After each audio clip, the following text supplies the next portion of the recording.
नमस्कार मित्रांनो, मी आरती आणि खाद्य संघटना या माझ्या कुकिंग चॅनलवर तुमचे पुन्हा एकदा स्वागत आहे। तर आज मी बनवली आहे चमचमीत अशी वांग्याची भाजी। तर चला सुरू करूया। तर इथे वांगी मी अशा पद्धतीने कट करून घेतली आहेत, पातळ अशा खापा केल्या आहेत।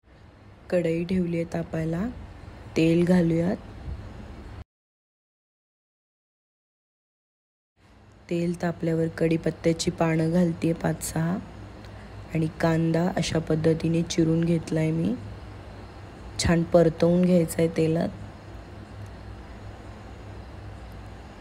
आलं लसूण ठेचून घेतलंय, तेही छान परतवून घ्यायचं आहे। एक टोमॅटो अशा पद्धतीने चिरून घेतलाय, तो घालूयात।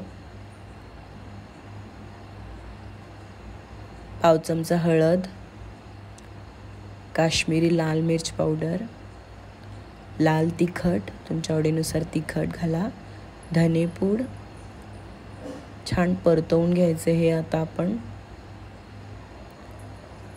मूग डाळ धुवून घेतली स्वच्छ, ती घालूयात।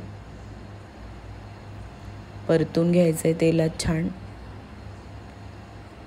आता चिरलेली वांगी यात घालूयात।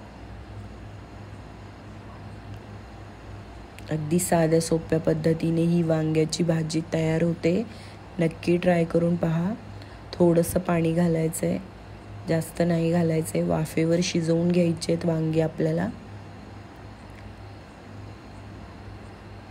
अगदी झटपट तयार होते ही भाजी।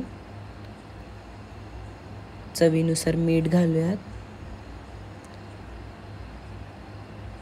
आणि झाकण ठेवून आपल्याला ही साधारणतः 15 मिनिटं वाफेवर छान शिजवून घ्यायचे। मध्ये मध्ये चेक करत राहायचं आहे। वांगी छान शिजली आहेत। अगदी झटपट अशी वांग्याची भाजी तयार आहे। तुम्ही डब्याला बनवू शकता, रात्रीच्या जेवणाला बनवू शकता, खूप छान लागते। भरपूर अशी कोथिंबीर घालूयात आणि झटपट अशी वांग्याची भाजी बनवून तयार झाली आहे। तुम्हाला ही रेसिपी कशी वाटली मला नक्की सांगा। आणि जर तुम्ही माझ्या चॅनलवर नवीन असाल तर प्लीज माझ्या चॅनलला सबस्क्राईब करा, लाईक करा, शेअर करा, कमेंट करा। भेटूया अशाच नवीन रेसिपीसोबत। Bye bye.